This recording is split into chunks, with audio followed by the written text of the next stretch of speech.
அனைவருக்குமே வணக்கம். சற்று முன் கிடைத்திருக்கக்கூடிய ஒரு மிக மிக முக்கியமான செய்தி ஒன்று வெளியாகி உள்ளது. சற்று முன் திமுகவின் ஆலமரம் சரிந்தது, போலீஸ் குவிப்பு, இது மாதிரி செய்திகள் வெளியாயிருக்கு.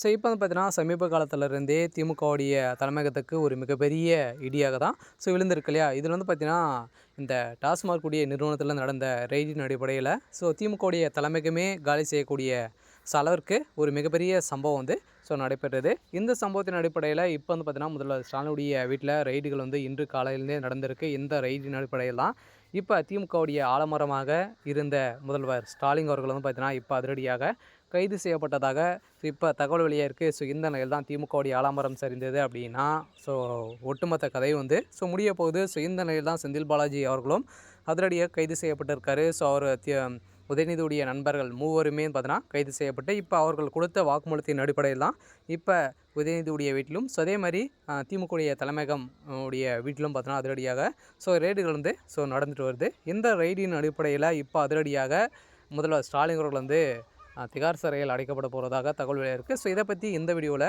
நம்ம முழுமையாக பார்க்கலாம். அதுக்கு முன்னாடி நம்ம சேனலுக்கு இப்போ தான் நீங்கள் முதல் முறையாக வந்திருக்கீங்க அப்படின்னா மறக்காமல் நம்மளுடைய சேனலை சப்ஸ்கிரைப் பண்ணி சப்போர்ட் பண்ணுங்கள்.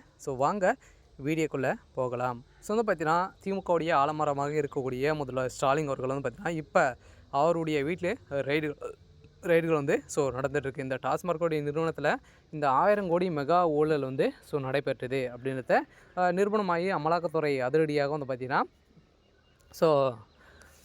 வழக்குப்பதிவு செய்து இப்போ இந்த வழக்கு நிலுவையில் இருக்குது. இருந்தாலுமே அமைச்சர் செந்தில் பாலாஜி பார்த்தீங்கன்னா மதுவிலக்குத்துறை அமைச்சராக இருந்த செந்தில் பாலாஜி அவர்கள் பார்த்தீங்கன்னா கைது செய்யப்பட்டு ஏற்கனவே 471 நாட்களாகவே புழல் சிறையில் இருந்து ஒரு மிகப்பெரிய சம்பவங்கள் பார்த்தீங்கன்னா செய்து இப்போ வசமாக சிக்கியிருக்காரு. இருந்தாலுமே திமுகவுடைய தலைமையகம் சொல்லி தான் இவர் பார்த்தீங்கன்னா இவர் செஞ்சுருக்காரு அப்படின்றத உண்மையான ஒரு நிலவரத்தை அவர் சொல்லிட்டாரு. இந்த நிலையில் தான் இப்போ பார்த்தீங்கன்னா திமுகவுடைய தலைமையகத்துக்கு ஒரு மிகப்பெரிய இடியாக விழுந்திருக்கு. இதன் அடிப்படையில் தான் இப்போ முதல்வர் ஸ்டாலின் அவர்கள் கைது செய்யப்பட்டிருக்காரு. பார்த்தீங்கன்னா துணை முதல்வர் ஸ்டாலின் அவர்களும் பார்த்தீங்கன்னா அவருடைய நண்பர்கள் இரண்டாவது முறையாக நடந்த ரெய்டின் அடிப்படையில் அதிரடியாக பார்த்தீங்கன்னா உதயநிதியுடைய நண்பர்கள் மூவருமே சிக்கியிருக்காங்க. உதயநிதிக்கு ஒரு மிகப்பெரிய ஒரு இதுவும் நடைபெற்றது. அவருக்கும் பார்த்தீங்கன்னா வசமாக சிக்கியிருக்காரு.